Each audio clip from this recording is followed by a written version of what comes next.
پاکستان اور چین کا علاقائی امن و استحکام کے لیے مل کر کام کرنے پر اتفاق۔ فیلڈ مارشل سید عاصم منیر کا چین کا سرکاری دورہ، چینی نائب صدر اور وزیر خارجہ سمیت اعلیٰ عسکری قیادت سے ملاقاتیں۔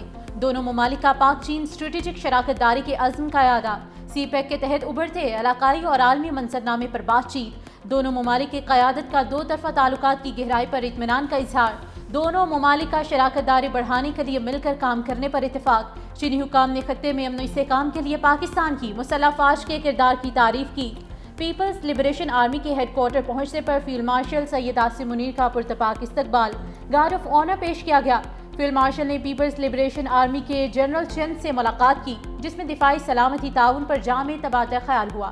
سینٹرل ملٹری کمیشن کے وائس چیئرمین سے بھی ملاقات۔ سید عاصم منیر نے کہا کہ پاک چین ملٹری ٹو ملٹری تعاون کو توسیع دی جائے گی۔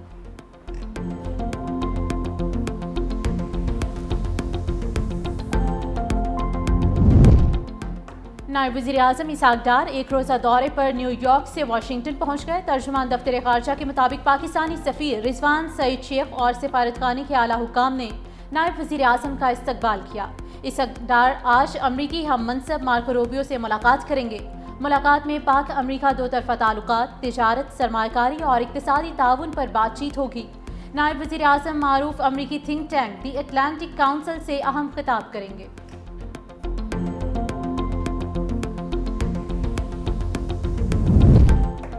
صدر مملکت آصف علی زرداری سے سعودی سفیر نواف بن سعید المالکی کی ملاقات۔ دو طرفہ تعلقات کے فروغ، تجارت، معیشت، ثقافت سے متعلق امور پر تبادلہ خیال۔ صدر آصف علی زرداری نے کہا کہ دونوں ممالک کے تعلقات مشترکہ عقیدے اور باہمی اعتماد پر مبنی ہیں۔ دو طرفہ تعاون کو مزید وسعت دینا دونوں ممالک کے لیے مفید ہے۔ سعودی سرمایہ کار پاکستان میں سرمایہ کار دوست ماحول سے فائدہ اٹھائیں۔ پاکستان اور سعودی عرب عالمی امور پر یکساں موقف رکھتے ہیں۔ مشکل وقت میں سعودی عرب کی معاونت پر شکر گزار ہیں۔ صدر مملکت نے خادم حرمین شریفین اور ولی عہد کے لیے نیک تمناؤں کا پیغام دیا۔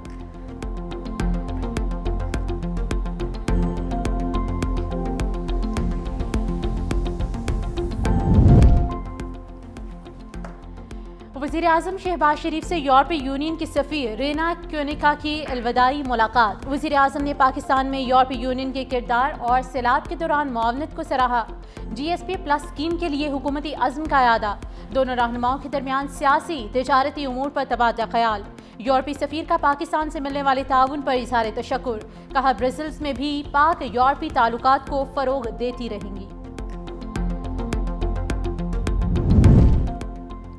وزیر اعظم شہباز شریف سے ڈاکٹر عافیہ صدیقی کی ہمشیرہ ڈاکٹر فوزیہ صدیقی کی ملاقات۔ حکومت ڈاکٹر عافیہ کے معاملے میں کسی طور پر غافل نہیں، وزیر اعظم کی یقین دہانی۔ سفارتی اور قانونی معاونت پہلے بھی دی، آئندہ بھی جاری رہے گی۔ وزیر اعظم پہلے ہی امریکی صدر جو بائیڈن کو خط لکھ چکے۔ پیش رفت کے لیے وفاقی وزیر قانون کی سربراہی میں کمیٹی بھی قائم۔ کمیٹی ڈاکٹر فوزیہ سے رابطے میں رہے گی اور ہر ممکن تعاون فراہم کرے گی۔ D G I S P R lieutenant general Ahmed Sharif Chaudhry کی لاہور میں مختلف مذاہب کے نمائندوں اور نوجوانوں سے ملاقات۔ آپریشن بنیان و مرصوص کو پاک افواج ہی نہیں، پوری قوم کی کامیابی قرار دیا۔ کہتے ہیں وطن کے روشن مستقبل میں نوجوانوں کا کردار کلیدی ہے۔ قومی یکجہتی دشمن کے لیے ناکامی کی ضمانت ہے۔ پاکستان ایک پرامن اور ترقی پسند ملک ہے۔ بین المذاہب ہم آہنگی ہماری قومی طاقت کی بنیاد ہے۔ قوم دشمن کے خلاف ہمیشہ سیسا پلائی دیوار بنی ہے۔ سوشل میڈیا کمپنیز کو اے آئی کے ذریعے دہشت گرد مواد فوری ہٹانا ہوگا۔ وزیر مملکت داخلہ طلال چودھری کی میڈیا سے گفتگو، کہا دہشت گردی کے خلاف دیواریں بنا رہے ہیں، آزادی اظہار کو خاموش نہیں کر رہے۔ غیر ملکی سوشل میڈیا کمپنیز کو دفاتر کھولنے کی دعوت دے دی۔ بیرسٹر عقیل نے کہا کہ اقوام متحدہ نے ISKP اور TTP پر پابندی لگا دی۔ امریکہ اور برطانیہ نے BLA کو دہشت گرد تنظیم قرار دے دیا۔ دہشت گرد پروپیگنڈا پیکا کے تحت قابل سزا جرم ہے۔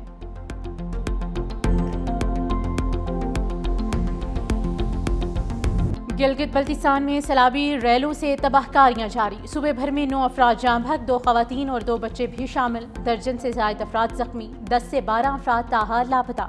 ترجمان صوبائی حکومت کے مطابق 500 سے زائد گھر، 27 پل اور 22 گاڑیاں سیلاب کی نظر۔ 12 کلومیٹر سے زائد سڑکیں تباہ، ہزاروں فٹ عمارتی لکڑی اور درجنوں مویشی خانے پانی میں بہہ گئے۔ ضلع دیامر سب سے زیادہ متاثر، امدادی سرگرمیاں جاری، پاک فوج اور جی بی اسکاؤٹس کا بھرپور ریسکیو آپریشن، 300 سے زائد سیاحوں اور مسافروں کو بچا لیا گیا، لاپتہ افراد کی تلاش کے لیے سرچ آپریشن جاری، مگر مسلسل لینڈ سلائیڈنگ اور پانی کے بہاؤ سے امدادی کاموں میں مشکلات، بجلی اور پانی کی بحالی کا کام شروع۔ ترجمان گلگت بلتستان حکومت نے کہا کہ صوبائی حکومت متاثرین سیلاب کو تنہا نہیں چھوڑے گی، ہر ممکن مدد فراہم کرے گی۔ ادھر سانحہ چلاس میں جام حق عبدالہادی کی نماز جنازہ ادا۔ پنجاب کے مختلف شہروں میں بارش، پنجاب کے دریاؤں اور ندی نالوں میں طغیانی کا خطرہ، کبیروالا کے مقام پر دریائے راوی میں پانی کی سطح میں مسلسل اضافہ، متعدد بستیاں زیر آب، فصلیں تباہ، کسانوں کی جمع پونجی پانی میں بہہ گئی، متاثرہ افراد کی بڑی تعداد نقل مکانی کرنے پر مجبور۔ عارف والا میں چوک مرلے کے قریب روڈ پر 3 فٹ برساتی پانی جمع، بارشی پانی گاڑیوں میں داخل، رجحان کے مقام پر دریائے سندھ میں پانی کی سطح بلند، نشیبے علاقے زیر آب، مونگی اور تل کی فصلیں تباہ، لاہور، سیالکوٹ، فیصل آباد اور گجرانوالہ میں اربن فلڈنگ کا خدشہ، تیز بارشوں سے ملکی دریاؤں اور آبی ذخائر میں پانی میں ریکارڈ اضافہ، 4 روز میں 3 بڑے ڈیمز میں پانی کے ذخیرے میں 2,72,000 ایکڑ فٹ تک کا اضافہ، تربیلا، منگلا اور چشمہ ڈیم میں مجموعی طور پر پانی کا ذخیرہ 85,59,000 ایکڑ فٹ ہو گیا۔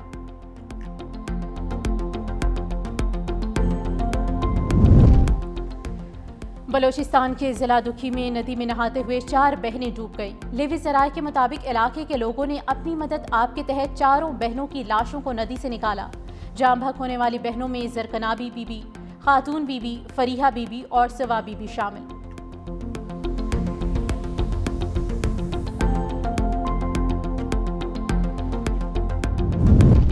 مقررہ وقت میں کیسز کو حل ہونا چاہیے، چیف جسٹس یحییٰ آفریدی کا تقریب سے خطاب، کہتے ہیں قانون کے بہترین ماہر روزانہ کی بنیاد پر کیسز سن رہے ہیں، ماڈل کرمنل ٹرائل کورٹس کے قیام پر بھی کام کر رہے ہیں، ملک بھر میں جوڈیشل نظام کی بہتری کے لیے دورے کیے، قومی جوڈیشل پالیسی اہمیت کی حامل ہے۔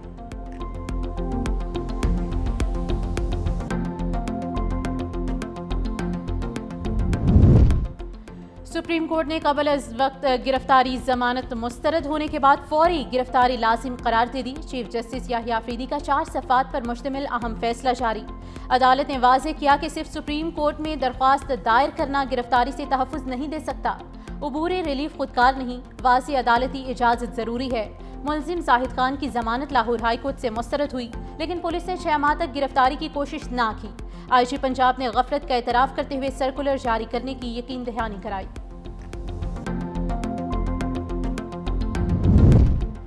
پاکستان اسٹاک مارکیٹ میں کاروبار کا مثبت اختتام، 1,39,000 پوائنٹس کی حد بحال، 100 انڈیکس 514 پوائنٹس بڑھ کر 1,39,207 پوائنٹس پر بند ہوا۔ دوران ٹریڈنگ اسٹاک مارکیٹ میں 700 سے زائد پوائنٹس کی تیزی بھی ہوئی۔ آج مارکیٹ میں 25 ارب کے 63 کروڑ شیئرز کا لین دین ہوا۔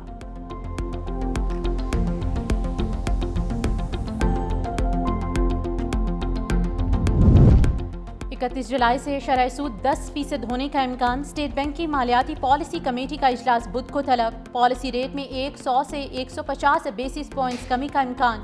ماہرین نے کہا کہ مالی سال 2025 اور 26 کی پہلی پالیسی میں محتاط فیصلے کیے جائیں گے۔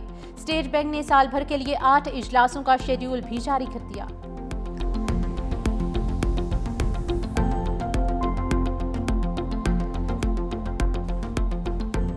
لاہور اور گجرانوالہ میں سی سی ٹی سے مقابلوں میں 4 ڈاکو پار، لدھے والا وڑائچ میں سی سی ٹی سے مقابلے میں 2 ڈاکو مارے گئے۔ لاہور کے علاقے نشتر میں سی سی ٹی ماڈل ٹاؤن کا مبینہ پولیس مقابلہ، اوکاڑا کے رہائشی 49 سالہ ملزم مشتاق احمد ساتھیوں کی فائرنگ سے مارا گیا۔ لاہور میں ہی دوسرے مقابلے میں ڈاکو صالح فائرنگ کے تبادلے میں ساتھیوں کی گولی لگنے سے ہلاک۔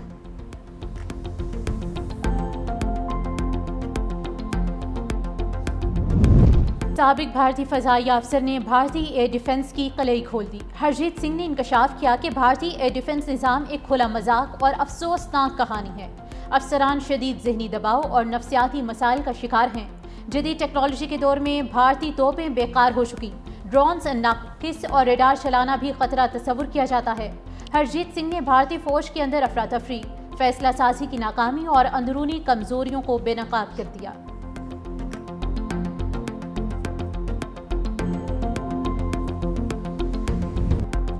غزہ میں صہیونی بربریت جاری، 100 سے زائد عالمی امدادی تنظیموں نے غزہ میں قحط کی صورتحال کو سنگین قرار دے دیا۔ غزہ میں بھوک اور غذائی قلت سے شہید فلسطینیوں کی تعداد 113 ہو گئی۔ اسرائیلی فوج کی وحشیانہ بمباری بھی جاری، مزید 31 فلسطینی موت کے آغوش میں چلے گئے۔ مصری نوجوانوں نے کھانا بوتلوں میں بھر کر سمندر میں پھینک دیا، امید ظاہر کی کہ لہریں کھانا غزہ تک پہنچا دیں گی۔ دوسری جانب غزہ میں سنگین غذائی قلت کے بعد برستے بارود نے ماحولیاتی بحران پیدا کر دیا۔ مٹی اور پانی زہریلے ہو گئے۔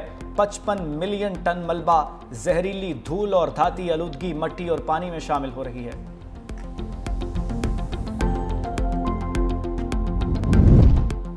مشرق وسطیٰ میں پائیدار امن کے لیے فرانس کا فلسطینی ریاست کو تسلیم کرنے کا فیصلہ۔ فرانسیسی صدر میکرون کی جانب سے فلسطینی صدر محمود عباس کو لکھا گیا خط سوشل میڈیا پر شیئر کر دیا گیا۔ فرانس کے صدر نے کہا کہ فلسطینی ریاست قبول کرنے کا باقاعدہ اعلان ستمبر میں اقوام متحدہ کی جنرل اسمبلی سے اپنے خطاب میں کریں گے۔ ہمیں فوری جنگ بندی، تمام یرغمالیوں کی رہائی اور غزہ کے عوام کے لیے بڑے پیمانے پر انسانی امداد کی ضرورت ہے۔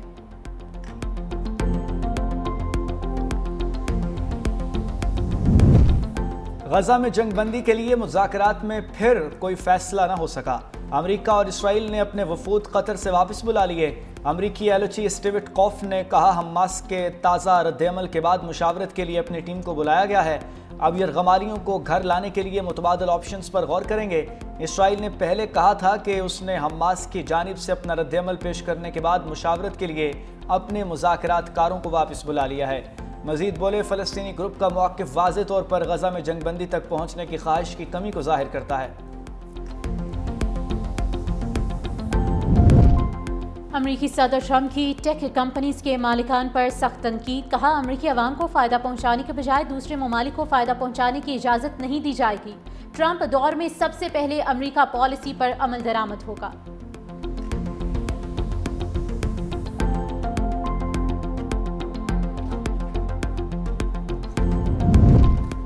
تھائی لینڈ اور کمبوڈیا کی سیکیورٹی فورسز کے درمیان جھڑپیں، راکٹ سمیت بھاری اسلحہ اور F-16 طیاروں کا استعمال۔ مرنے والوں کی تعداد 14 ہو گئی، جن میں 13 عام شہری شامل ہیں۔ 1.5 لاکھ افراد سرحدی علاقوں سے نقل مکانی کر گئے۔ تھائی لینڈ نے اپنے سفیر کو واپس بلا کر کمبوڈیا کے سفیر کو ملک بدر کر دیا۔ اقوام متحدہ کا ہنگامی اجلاس طلب۔ دونوں ملکوں کے درمیان مندروں کی ملکیت کا تنازع 100 سال سے بھی زیادہ پرانا ہے۔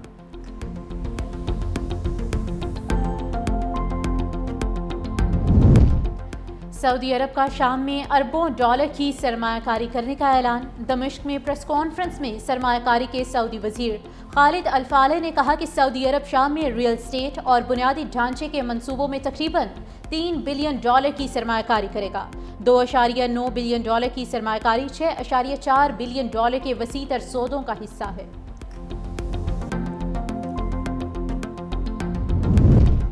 برطانیہ میں حلال کے نام پر حرام گوشت فروخت کرنے والی کمپنی کے مالک کو 4 سال 8 ماہ قید سنا دی گئی۔